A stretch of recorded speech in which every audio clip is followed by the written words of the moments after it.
자, 운동 생리학입니다. 자, 운동 생리학 괴가.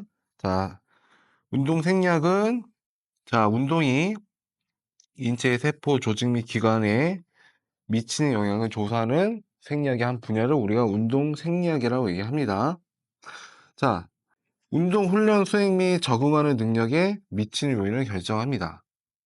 또 질병 예방과 만성 질병부터 재활하는데 또 미친 영향을 이해하는 데 운동 생리학이 도움을 주기도 합니다.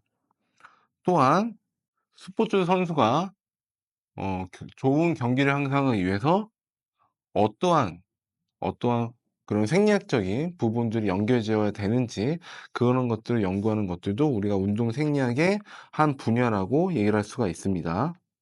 자, 운동 생리학의 정의를 살펴보면은, 인체 운동 수행 시에 인체에 나타나는 생적 변화를 분석하고 그 법칙성과 기전을 밝히는 학문이라고 우리가 얘기를 할 수가 있겠습니다.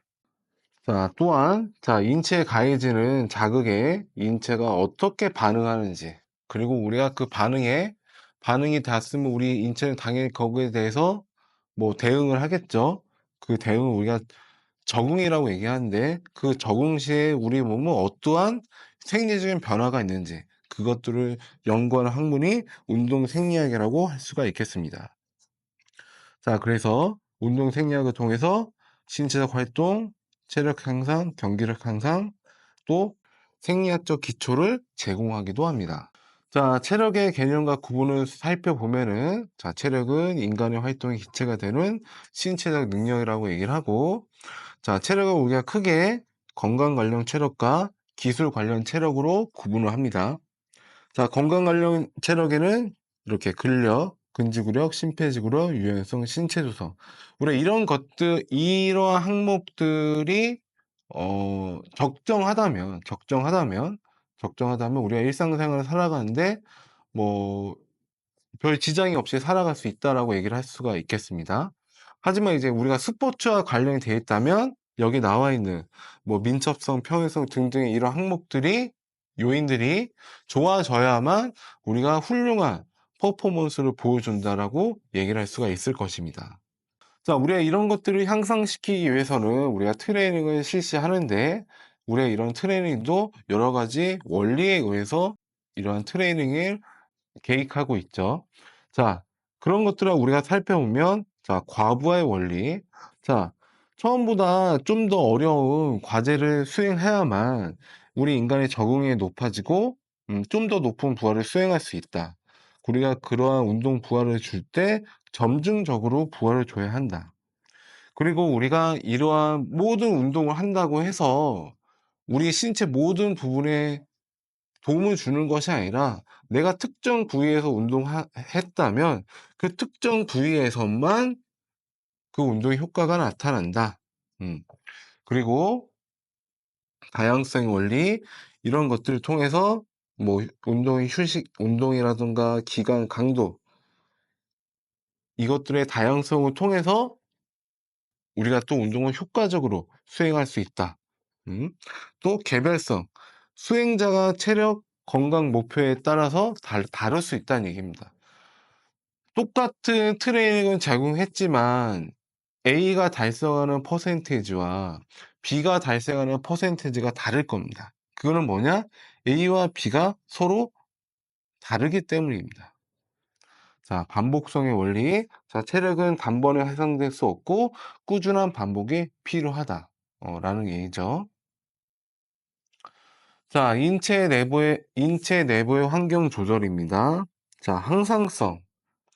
자, 인체 조절 시스템은 지속적이고 일관된 상태를 유지한다. 우리가 흔히 이것들을 얘기하는 게 신체 체온이죠. 우리가 뭐 대략적으로 다 36.5도를 가리키고 있다라고 얘기를 합니다. 누구나 다. 그리고 우리가 이런 것들이 더운 상황이나 아니면 시원한 상황, 어떤 상황에서도 우리 인간의 온도는 요 설정된 이 내부 신체 온도를 유지하려고 얘기를 한다. 우리가 이런 것들을 항상성이라고 얘기를 합니다. 또 이런 신체 온도 말고도 혈압을 가지고도 얘기를 합니다. 혈압의 정상 범위는 확장기는 60에서 80, 수축기에서는 90에서 120인데 항상 이러한 정상 범위 내에서 혈압이 유지하려고 한다라는 것입니다. 자, 신체 조절 체계의 개념. 자, 전체적인 목적은 생리적인 변인들을 조절하고 일정하게 유지하는 것이다. 자, 앞서 말한 것처럼 우리 인간의 몸이 항상 이렇게 다양하게 바뀌어지면 안 되겠죠. 우리 인간들은 항상 일정한 우리 신체가 가지고 있는 그런 생리적인 요건들을 일정한 상태로 가져가야 되는데 우리의 이런 것들은 신체의 조절, 어떠한 외부의 변화가 왔을 때 그 조절 능력에 의해서 우리는 항상 일정하게 굴러간다. 이렇게 이해를 하시면 될 것 같아요. 자, 조절 체계의 원리를 살펴보면은, 자, 부적 피드백을 살펴보면, 자, 네거티브. 자, 항성성을 유지하기 위해서 각 요소를 일반 수치로 되도록 역할을 한다. 우리가 이런 것들을 부적 피드백이라고 얘기를 한다라는 것입니다. 자, 여기서 예를 보면, 우리가 운동을 해서 CO2가 신체 내부에 높아지게 되면 우리의 호흡을 증가시킨다. 호흡을 증가시켜서 우리의 몸에 산소를 공기 유입을 더 많이 시키면 그 안에 들어가 있는 내재되는 산소의 양도 좀 더 많아지겠죠. 그렇다면 우리 신체 내부에 있는 CO2가 정상 범위로 낮아지면서 우리 신체는 거의 일정한 비율의 CO2 농도를 유지할 수 있다. 그런 것으로 이렇게 이해를 하시면 될 것 같습니다. 자, 부적이라고 정의한 이유는 반응이 자극에 대한 반대 방향으로 작용하기 때문이다. 자, 우리가 운동을 했을 때 신체 내부의 온도가 올라간다. 그러면 우리는 다양한 요소를 통해서 신체 내부가 떨어지도록 하죠. 우리가 신체 온도의 조절도 이런 부적 피드백의 한 예라고 할 수가 있겠습니다. 긍정 피드백은 그 초기 자극을 증가시키는 역할로 자극과 같은 방향으로 우리가 또 얘기를 할 수가 있겠습니다. 자, 항상성 조절에 의해 체온 조절, 혈당 조절. 자, 혈당 조절의 실패 시 당뇨병을 발생시킬 수 있다라고 얘기를 합니다. 자, 운동과 향상성 조절. 자, 우리가 적응이라고 또 얘기를 하는데, 자, 외부 스트레스를 계속적으로 받게 되면 향상성을 유지하는 능력이 향상됨에 따라서 우리 세포 기관의 기능이나 구조가 바뀌게 되는 것을 의미한다. 자, 여러분들이 산을 처음 올라갔을 때는 처음에 많이 힘들었을 겁니다.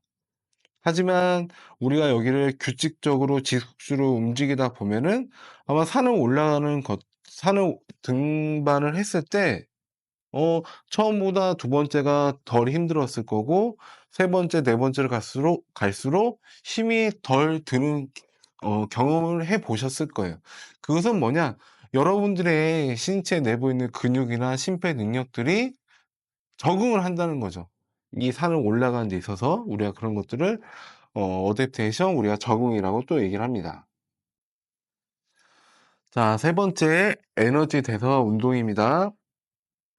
자, 에너지는 전기적, 기계적, 화학적 에너지와 형태가 다양한 형태로 존재하지만 상호 교환적이라는 것이 중요하고, 자, 우리 인체는 탄수화물, 지방, 단백질의 형태를 가지고 있는 음식을 섭취함으로써 우리가 에너지를 만들어낸다라고 얘기를 할 수가 있을 거예요. 그리고 우리가 이러한 에너지를 ATP, 아데노신 3인산이라고 명칭하는 ATP를 통해서 우리가 힘을 발생시키고 움직이게 한다라고 얘기를 할 수가 있겠습니다. 자, 체내의 잠재적인 에너지원은 ATP와 PC, 혈전 글루코스, 간 및 근육에 저장되어 있는 글리코겐, 이런 것들이 있다라고 얘기를 할 수가 있겠습니다. 자, 탄수화물, 종류를 살펴보면, 자, 탄수화물은 탄소, 수소, 산소, 이렇게 구성이 되어 있다. 그리고 신체에서 가장 빠르게, 가장 신속하게 에너지를 제공한다. 그리고 그람당 4kcal의 에너지를 생산한다라고 얘기를 합니다.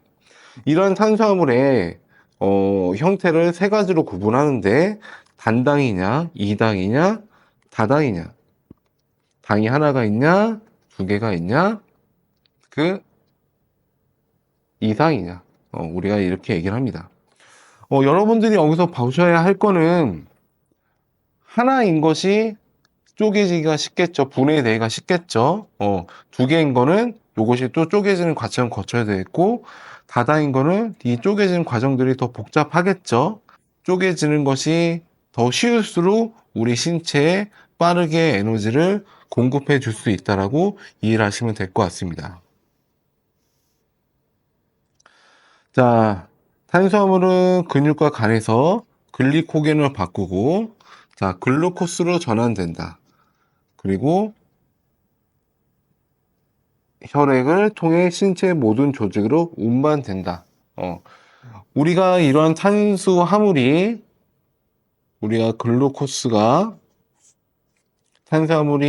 분해돼서 이러한 글루코스가 됐을 때, 이런 글루코스 형태로 우리 신체 내부에 저장할 때는 이런 글루코스 형태로 저장되는 것이 아니라 글리코겐 형태로 간과 근육에 저장이 되고, 우리가 많은 운동을 통해서 우리 신체 내부에 이런 글루코스가 부족하다라고 한다면 이런 글루코겐을 분해해서 그러면 글루코스가 되겠죠? 이런 것이 다시 혈액에 보내줘서 우리가 신체에 필요로 하는 에너지를 공급을 한다고 얘기를 할 수가 있겠습니다. 자, 지방은 그람당 9kcal의 에너지를 낸다라고 얘기를 하고, 상대적으로 탄수화물보다는 많은 양의 에너지를 가지고 있고 장시간 운동에 적합한 연료라고 얘기를 합니다. 또 이러한 지방을 이러한 네 가지 형태로 우리가 또 구분을 하기도 합니다. 자, 그래서 지방은 탄수화물보다 더 많은 양의 에너지를 제공하고 또 저강도나 장시간 운동 시에 적합한 에너지 원이라고 얘기를 합니다. 자, 단백질은 아미노산이라는 하위 요인으로 하는데, 그 다음에 9가지는 필수 아미노산이다. 그리고 이것들은 체내에서 합성되지 않고 반드시 음식을 통해만 섭취를 해야 한다. 그리고 그람당 생성할 수 있는 에너지는 탄수화물과 거의 비슷하다. 하지만 단백질은 운동 중 에너지로 사용은 굉장히 제한적이다. 우리가 운동 시나 우리가 움직임 시에 사용되는 에너지는 탄수화물과 지방이 주로 사용되고, 단백질은 운동이나 우리가 움직임 시에 사용되기보다는 우리가 운동 이후에 우리가 신체를 회복할 때 주로 사용되기 때문에 사용된다라고 이해를 하시면 될 것 같아요.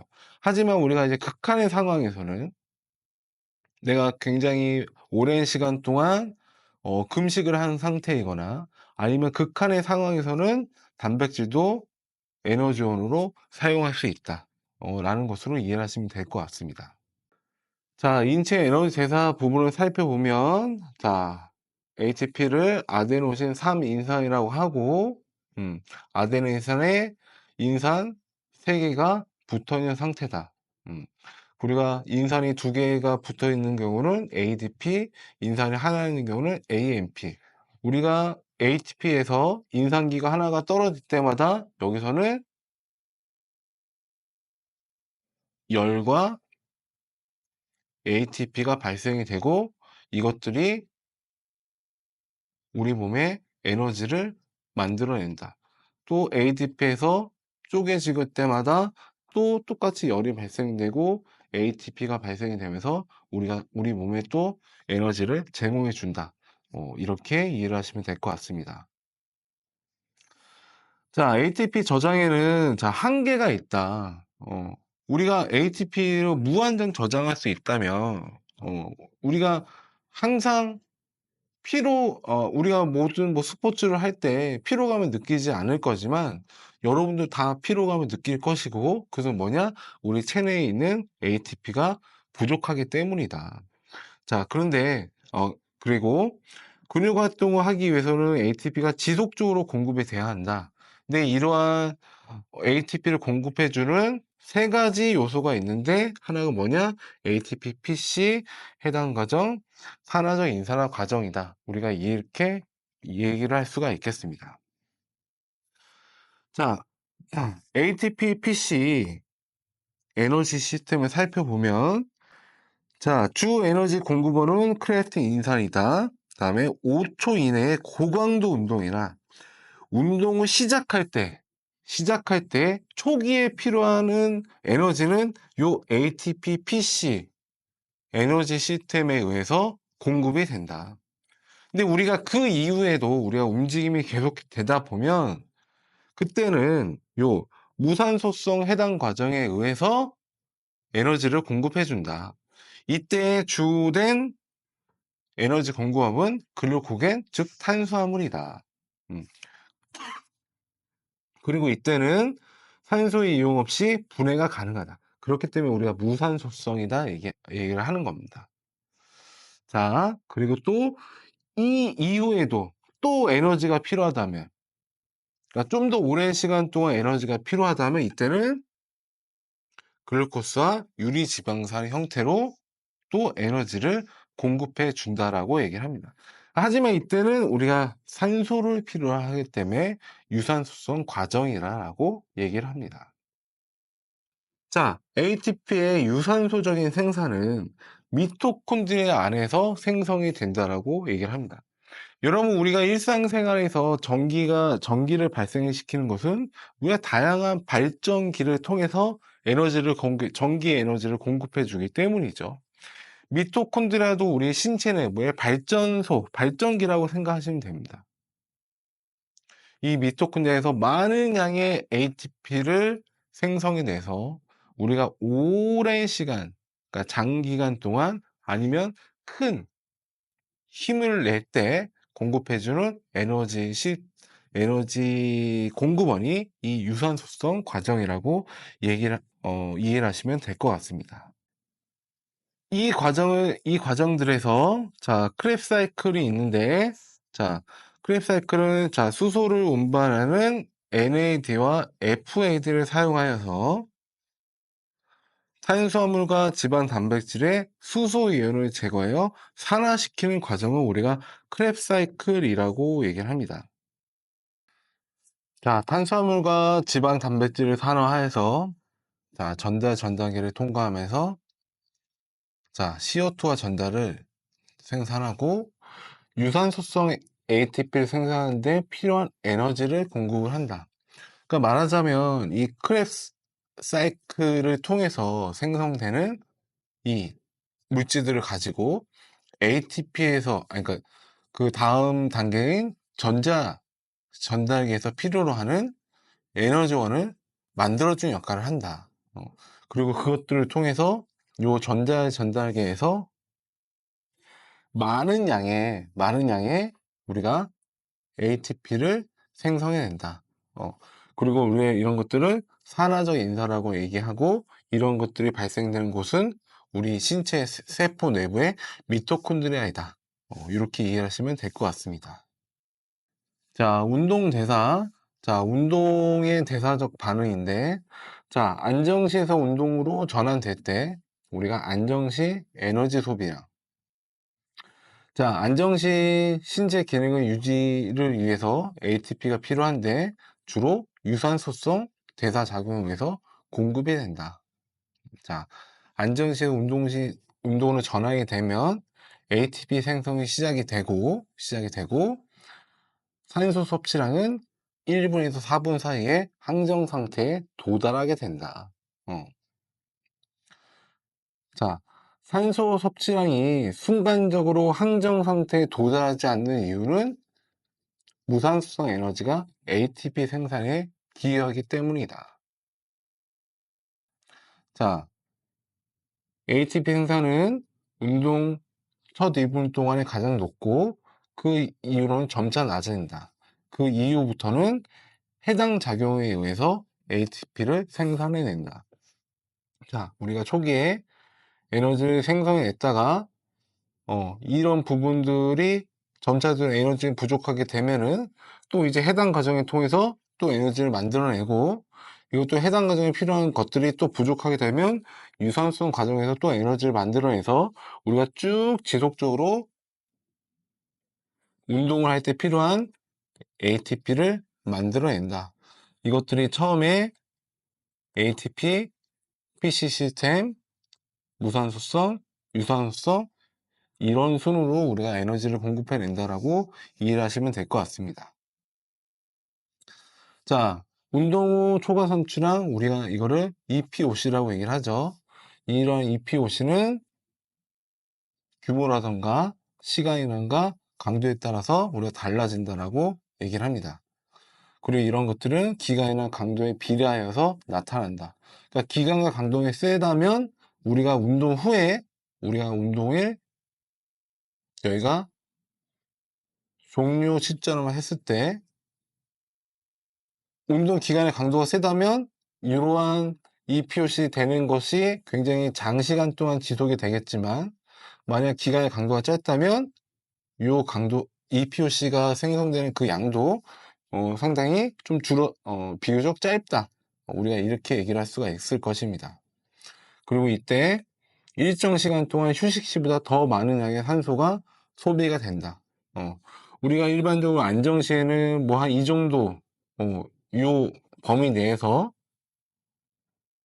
요 범위 내 구간 내에서 산소를 소비했는데, 만약 우리가 EPOC에 대해서 얘기를 한다면, 요 안정시 때보다 더 높은 수준에서 산소를 소비해서 신체 내부에 있는 에너지도 추가적으로 에너지를 만들어내고 소비하는데 산소가 이용될 수 있다. 이렇게 이해를 하시면 될 것 같습니다.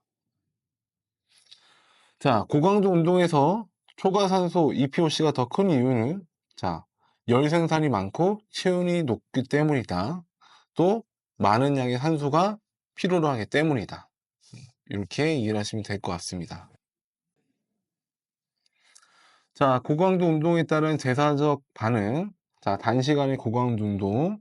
자, 격렬한 운동, 고강도의 운동, 고강도 운동인데 20초 이상, 45초 이상. 자, 대부분은 ATP, PC 체계 내에서 공급이 다 완료가 될 수 있지만, 그 이상이 된다면 무산소성 해당 과정, 그 이상이 된다면 ATP, PC 해당 작용 유산성 체계를 통해서 에너지를 만들어내게 된다.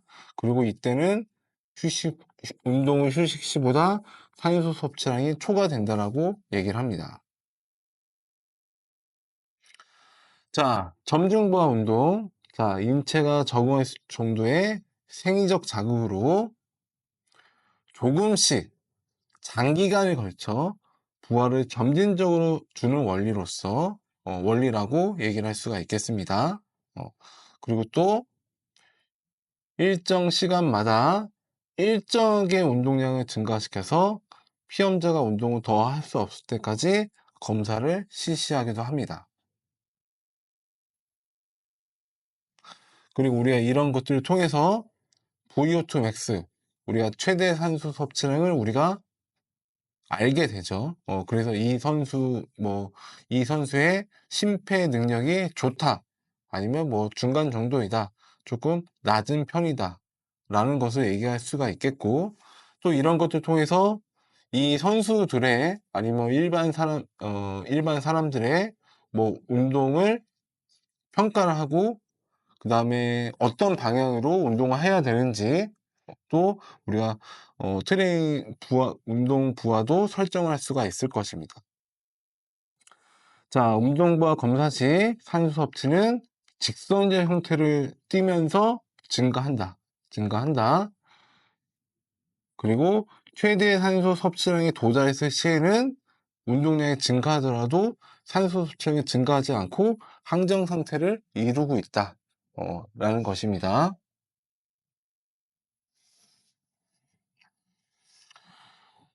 자, 고강도 단시간 운동일 때는 자, 인원지, 젖산, 유산소 형태로 우리가 이루어진다. 자, 여기 그림을 보시면 우리의 0초에서 짧은 시간 내에서는 요 인원지 PC 과정에 의해서 자, 부족하게 될 때쯤 유산소성 해당 과정.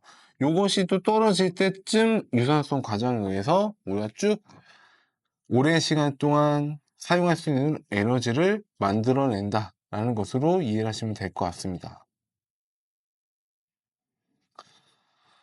자, 에너지 소비량의 측정.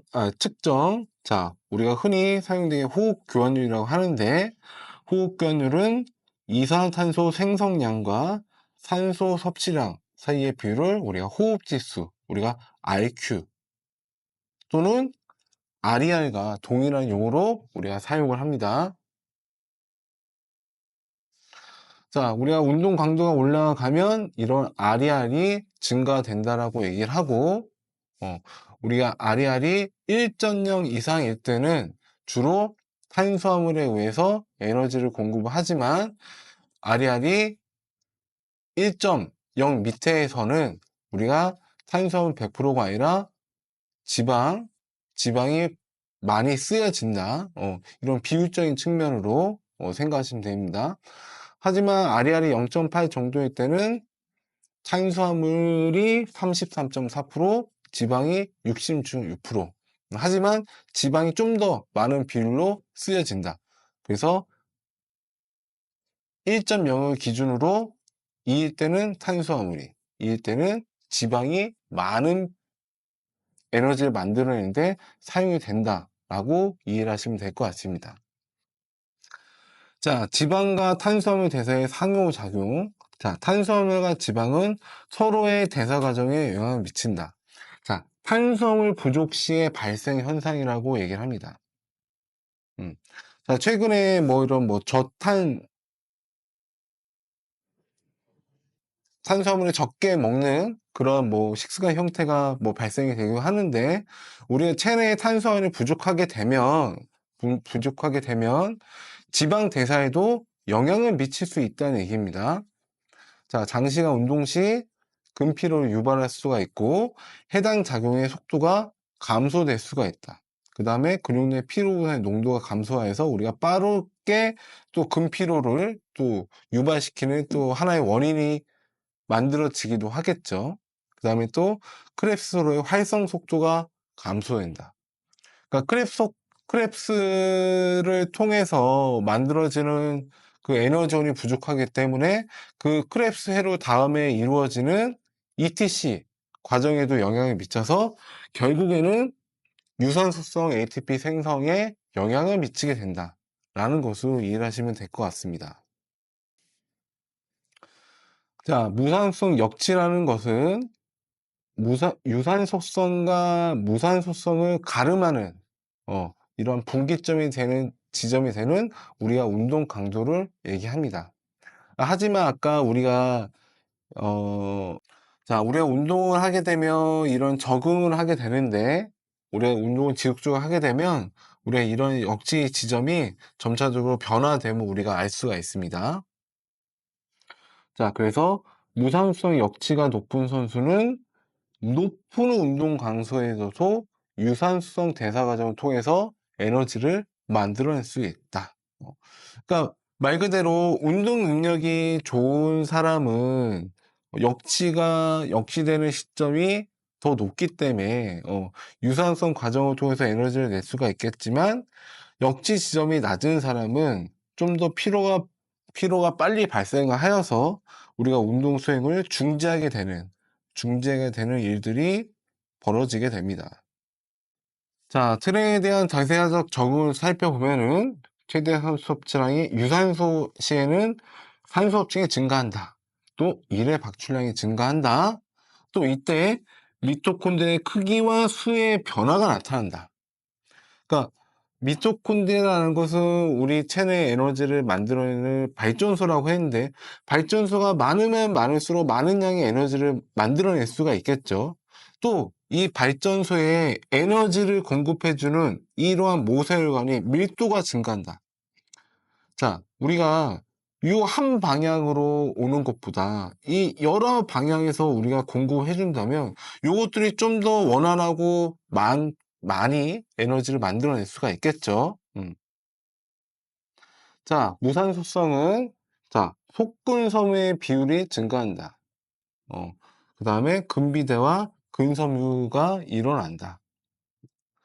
자, 그 다음에 또 ATP, PC와 글리코겐 저장 능력이 증가한다. 자, 글리코겐은 아까 이제 우리 몸의 탄수화물이 체내에 글리코겐 형태로 저장이 된다라고 했죠. 우리 체내에 저장할 수 있는 양이 많아진다. 라는 얘기는 이것들을 가지고 많은 양의 에너지를 만들어낼 수 있다. 라는 것으로 이해를 하시면 될 것 같습니다.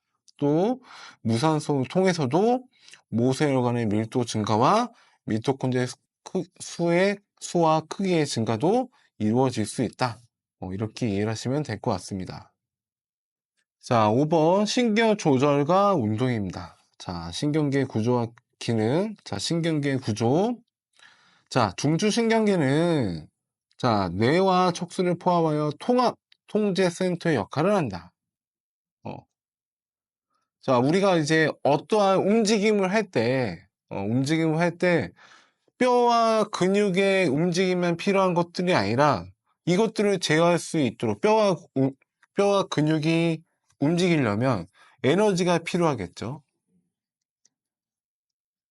그럼 이러한 에너지를 만들어내기 위해서는 심장도 더 많은 양의 에너지를 필요할 거고 이 근육에 신호를 전달해주는 어떠한 역할도 필요할 것입니다.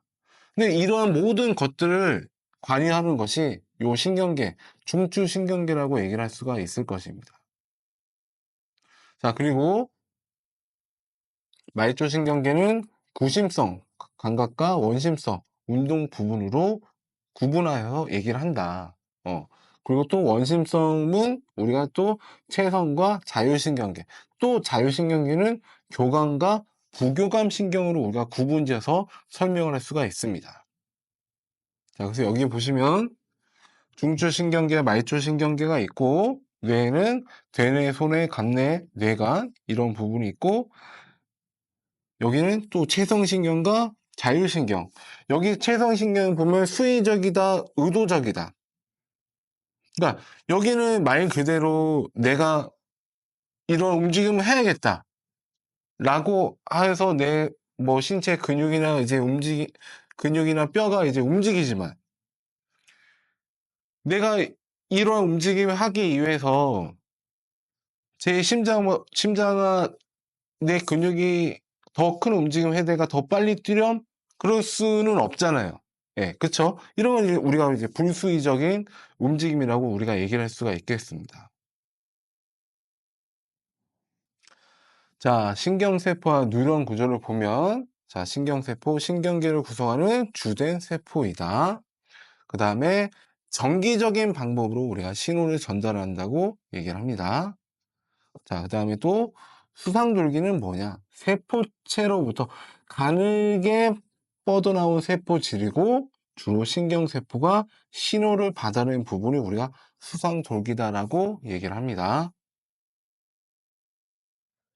자, 축삭돌기.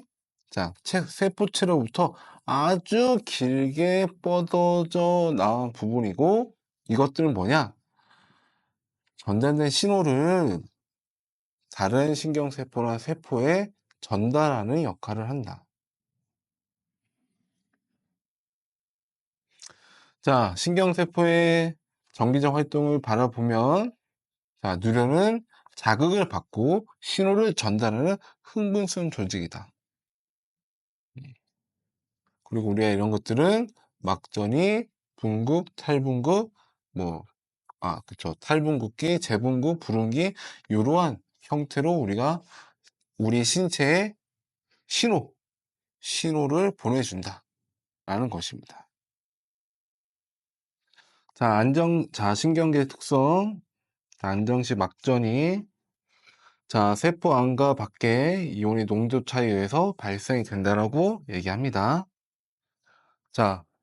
자극을 받지 않는 안정시에는 세포막 내외에 전압차가 있고 이런 상태를 우리가 분극차이라 한다. 하지만 여기서 우리가 말하는 것처럼 나트륨과 칼륨의 상호 이동관에 의해서 이런 전압 차이가 변화가 된다. 우리가 살펴보면 활동전이라고 얘기하는데, 나트륨과 칼륨의 투과성이 변화해서 안전막 전이가 깨지게 된다. 이때 탈분국 시에는 나트륨이 세포막으로 유입이 된다. 그 다음에 또 과분국기에는 칼륨이 세포 밖으로 나가게 돼서 세포막 안이 안정시 막전보다 더 음전화가 된다. 우리가 이러한 변화에 의해서 세포 간 신호가 전달이 된다라고 얘기를 할 수가 있겠습니다.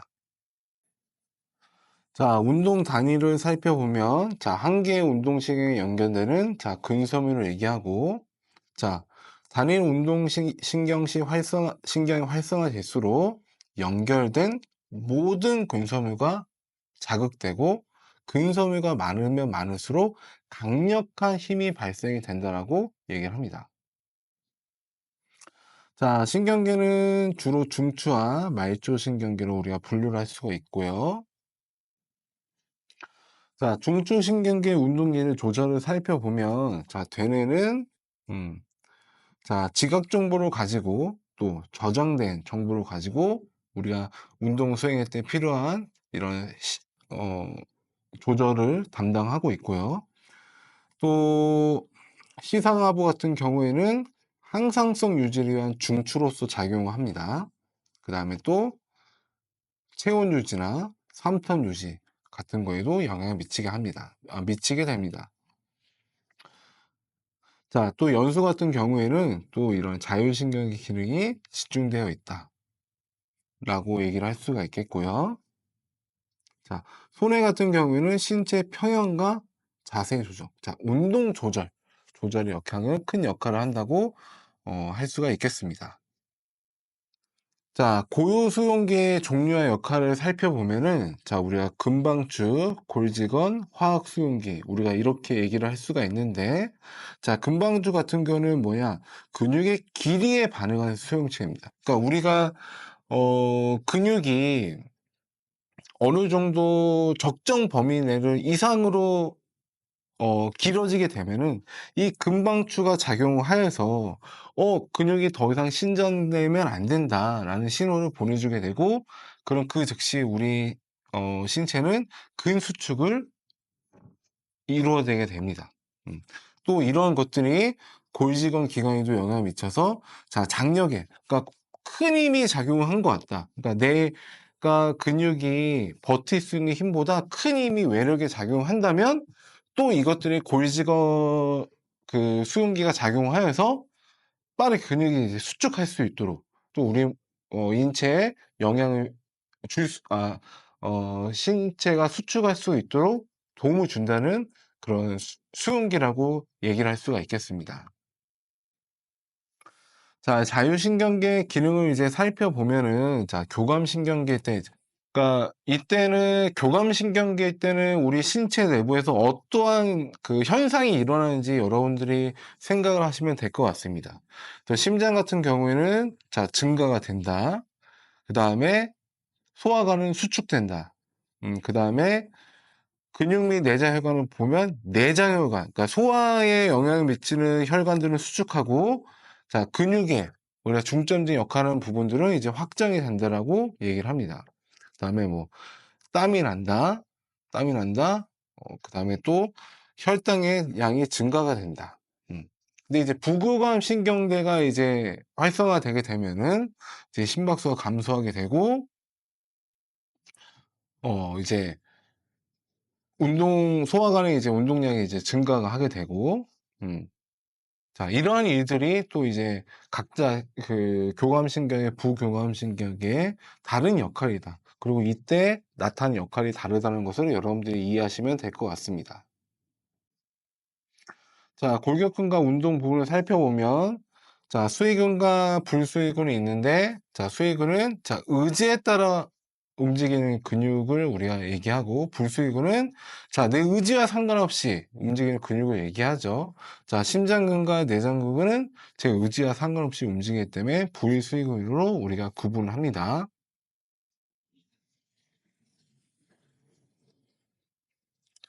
자, 근수축 기전을 살펴보면, 자, 근육의 수축은, 자, 액틴의 트로포닌과 트로포마이오신이라는 단백질에 의해서 조절이 된다. 그리고 이때는 마이오신과 액틴이라는 이런 세사에 의해서 또 구성이 되는데, 이 마이오신과 액틴이 어떻게 접촉하냐에 따라서 우리 인간의 근육이 큰 힘을 발생하냐, 발생하지 않냐, 우리가 또 그것을 판단하기도 하고, 또 이런 그것들을 우리가 근세사, 활주선이라고 얘기를 합니다.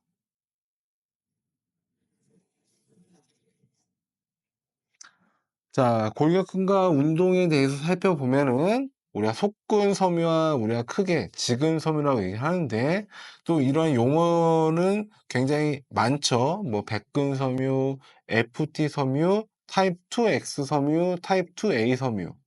뭐 지금 같은 경우는 접근 섬유, ST 타입 1 섬유. 근데 여기서 뭐 이러한 용어들을 여러분들이 구분을 잘 하는 것도 중요하지만 특성을 살펴보면 중요하죠. 모세혈관 밀도 및 미오글로빈 함유량이 적다. 그래서 어 그렇기 때문에 순발력 운동 특성이 뛰어나다. 뛰어나다. 그다음에 해당 작용에 관련된 요소가 굉장히 많다라는 것입니다. 자, 하지만 반대로 지금 같은 경우에는 모세혈관과 미오골의 함량이 많다. 많다. 그리고 미토콘드리아의 수화 크기가 발달되어 있고 산화 능력이 좋다. 그렇기 때문에 많은 양의 ATP를 만들어낼 수 있다. 어, 이렇게 이해를 하시면 될 것 같습니다. 자, 근섬유의 산화 능력은 미토콘드리아, 그다음에 모세혈관의 수, 근섬유에 함유된 미오글로빈에 의해서 결정이 된다. 그러니까 이것들이 많으면 많을수록 유산소성 능력이 좋다라고 얘기를 할 수 있다는 얘기입니다. 자, 근수축의 종류를 살펴보면, 자, 등석성은 근육의 길이가 변화 없이 장력이 발생되는 수축을 우리가 등척성이라고 얘기를 합니다. 자, 단점을 살펴보면 근력 개선 효과가 등장성이나 등속성에 비해 적다. 그래서 우리가 등척성은 보통 재활할 때 많이 이용을 많이 합니다. 하지만 우리가 운동 시에는 이런 등장성 수축을 많이 하죠. 자, 근육이 신전되거나 아니면 수축되거나 하는 그러한 등장성 수축에 의해서 우리의 움직임이 이루어지고 우리가 이런 것들을 근섬유 길이나 관절 각도의 변화로 설명하기도 합니다. 자, 근육이 짧아지면서 장력이 발생하는 것들을 우리가 구심성 또는 단축성 수축이라 얘기하고 근육이 신전되면서 장애가 발생되는 경우는 우리가 원심성 신장성 수축이라고 우리가 얘기를 합니다. 자, 등속성 수축은 말 그대로 근육의 비례가 일정한 속도로 변화가 되는 것을 얘기하는데 우리가 뭐 인간의 움직임으로써 이런 등속성의 유지가 어렵고 여기서 말한 것처럼 보통 뭐 어떠한 장비에 의해서 우리가 이런 등속성 수축을 우리가 구현하는데 이런 것들은 근상이나 통증의 위험이 적기 때문에 재활 훈련에 많이 이용되기도 합니다.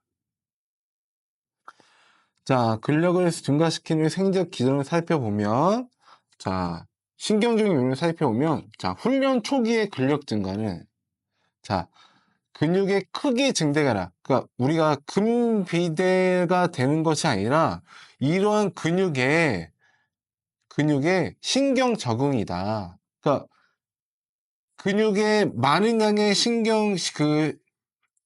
이 근육을 움직이라는 세포 신호가 전달이 되어서 우리가 근육이 많은 양의 근력을 발생한다. 하지만 이것이 지속이 되다 보면 우리가 근비대 현상을 통해서 근육이 성장한다라고 얘기를 합니다. 자, 골격근의 운동 효과를 보면, 자, 근육의 크기 증가는 근섬유당 근섬유의 크기 증가와 관련이 있고, 이런 것들을 통해서 뭐 공급 능력이 향상된다거나 모세혈관 밀도가 증가, 뭐 미토콘드리아 수화 밀도가 증가된다라고 얘기를 합니다. 자, 섹션 7, 자, 내분기의 운동입니다.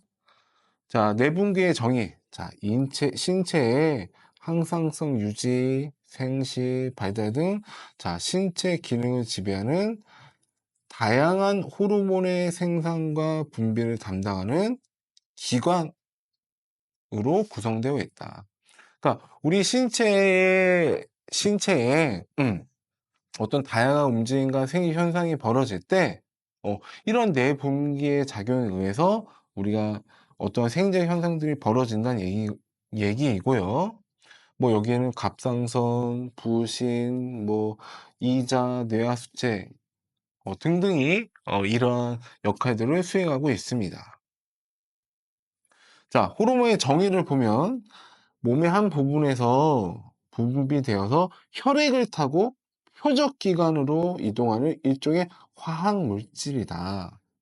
그리고 도착해서 세포 외부 혹은 내부에 있는 수용체와 결합하여서 이 호르몬의 역할을 활성화시킨다. 자, 호르몬의 일반적 기능을 살펴보면, 자, 내적인 환경을 유지하고, 자, 스트레스 환경에 대응한다. 우리가 더운 환경이 있다, 추운 환경이 있을 때 거기에 대응한다. 성장 발달, 뭐 적혈구 생산 이런 것들에도 역할을 한다고 얘기를 합니다. 자, 특성을 살펴보면, 자, 내분비 샘에서 생성 분비되며, 자, 지적 혈액이나 조직소로 분비가 된다. 그리고 또 특정 표적 세포와 기관에만 작용한다는 특징이 있습니다. 그리고 극소량으로 생리적 기능을 조절한다. 그래서 분비량이 적으면 결핍, 많으면 과다로 또 얘기를 하기도 합니다. 자, 여기서 신경과 호르몬의 이 비교 부분을 여러분들이 좀 중요시하게 보시면 좋을 것 같아요. 자, 신경은 전달 속도는 빠르지만 작용 범위가 좁다. 하지만 호르몬은 전달 속도는 상대적으로 느리지만 작용 범위는 크다. 그리고 특징을 보면은 일정한 방향으로 전달한다. 하지만 여기는 분명한 표적 세포가 있어야만 한다는 것입니다.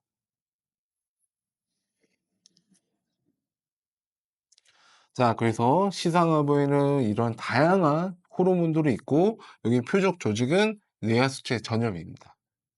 여기는 뭐, 갑상선 자극 호르몬, 성장 호르몬, 뭐, 성장 호르몬, 억제 호르몬, 이런 등등의 호르몬들이 역할을 하고 있습니다. 자, 이러한 호르몬들의 역할에 대해서는 여러분들 한 번쯤 보시면서, 아, 이러한 호르몬들이 이런 역할을 하는구나, 이렇게 좀 살펴보시면 좋을 것 같습니다.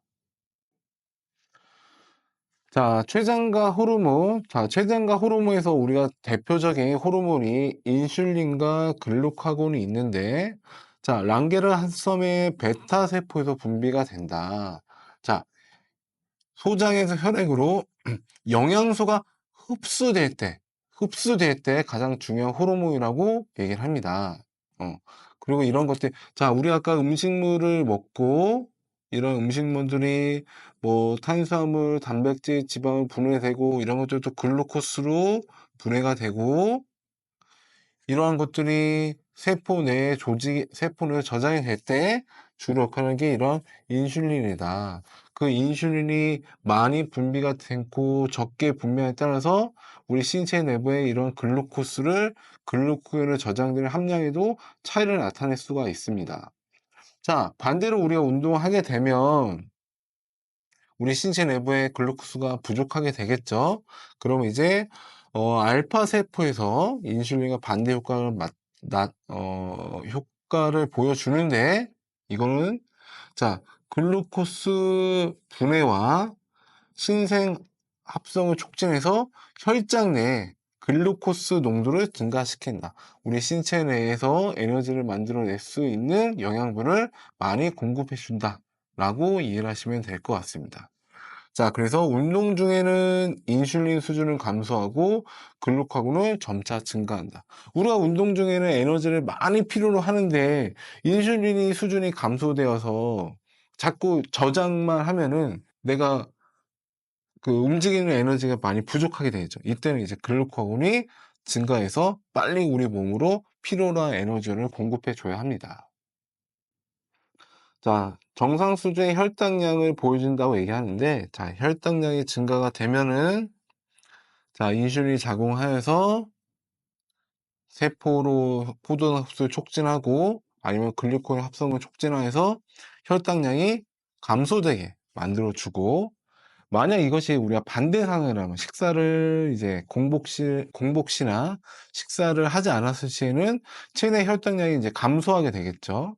그러면 이제는 알파 세포에서 글루카곤이라는 호르몬을 분비시켜서 저장되어 있는 글루코겐을 포도당으로 분해해라. 그리고 이것을 혈액으로 보내줘라. 분비해줘라.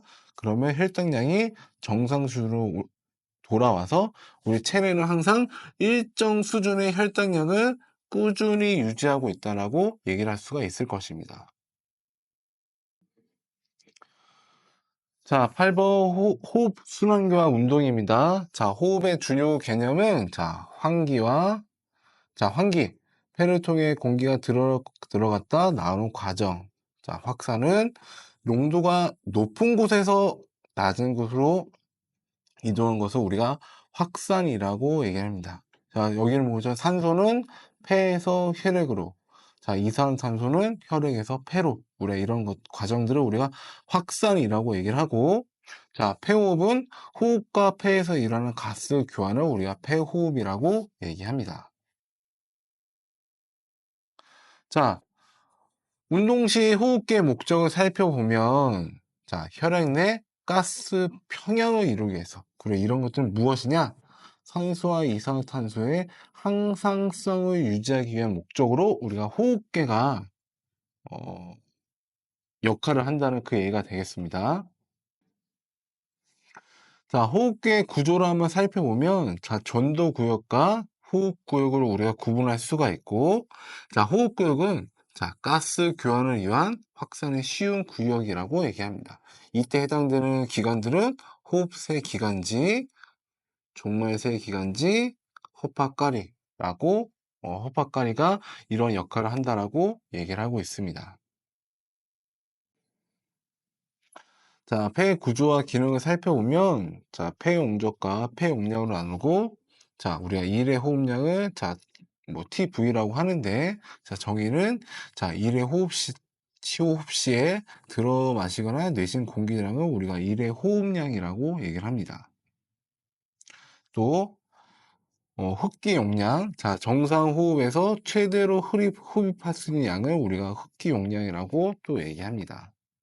자, 폐활량은, 자, 최대로 공기를 들여 마신 후 배출할 수 있는 공기량을 우리가 폐활량이라고 얘기를 합니다. 자, 동정맥 산소차를 살펴보면, 자, 동맥혈과 정맥혈 사이에 있는 산소 농도 차이를 우리가 동정맥 산소차로 얘기하고, 자, 트레이닝 후 안정 시에는, 자, 동정맥 산소 차이가 증가한다. 그리고 이런 것들은 근육세포의 산소 소비량에 의해서 비례된다라고 얘기를 합니다. 자, 순환계 구조와 기능입니다. 자, 심혈관계 구조. 자, 심혈관계는 심장, 혈관, 혈액으로 구성한다고 하고 있고, 자, 두 개의 심방과 심실로 구성을 하고 있습니다. 자, 그리고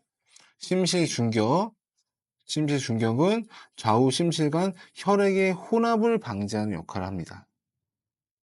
그리고 또 방실 판막이라는 것이 존재해서 한 방향으로만 혈액이 흐를 수 있도록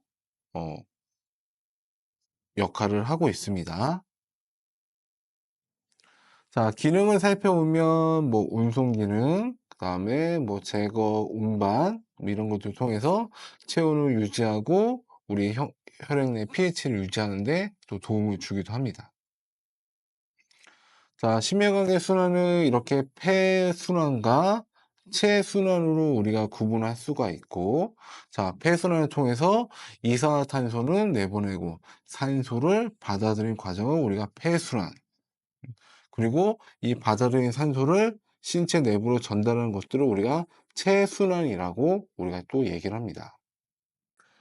자, 심장이 있는데, 자, 심장입니다. 자, 심장은, 자, 심방과 심실로 우리가 얘기를 할 수가 있고, 자, 판막은, 자, 혈액의 역류를 막기 위해서 심장에 존재하는 막으로 우리가 얘기를 할 수가 있겠습니다. 자, 그리고 우리가 이런 심장도 하나의 기관이기 때문에 이런 심장을 움직일 수 있는 근육이 있는데 우리가 그것들을 심근이라고 얘기를 합니다. 자, 심근세포는 활동적이를 자발적으로 생성한다 라고 얘기를 할 수가 있겠고, 자, 심근세포는 가로무늬근으로 되어 있다 라고 얘기를 할 수가 있겠습니다. 자, 그래서 수축할 때는 수축기, 이완할 때는 이완기. 자, 그리고 이러한 심장에 혈액을 공급해주는, 자, 혈액 속에는 당연히 산소와 에너지가 공급이 돼서 이러한 심장 근육이 움직일 수 있게 하겠죠. 그때 우리가 역할을 하는 동맥들을 우리가 관상동맥이라고 얘기를 합니다. 자, 심장의 정기적 활동을 살펴보면, 자, 동방결절에서 정기적 자극이 발생하고, 자, 이것들이 심방 전체에 퍼지고, 이것들이 심방 전체가 수축할 수 있게 해준다. 그리고 또 이것들이 방시결절이라 불리는 AV 노드로 신호가 이제 전달돼서 이때 심방이 탈분국된다. 그리고 또 이것들이 히스다발이나 방실다발에 전달되어서 심실 전체가 한꺼번에 강하게 수축을 하는 이런 일련의 과정들이 이루어진다라고 얘기를 할 수가 있겠습니다. 자, 심박출량의 변화는, 자, 심장 수축에 의해서 1분간 펌프되는 혈액량이라고 우리가 얘기를 하고, 이런 심박출량은 운동 강도에 따라서 비례된다라고 얘기를 합니다.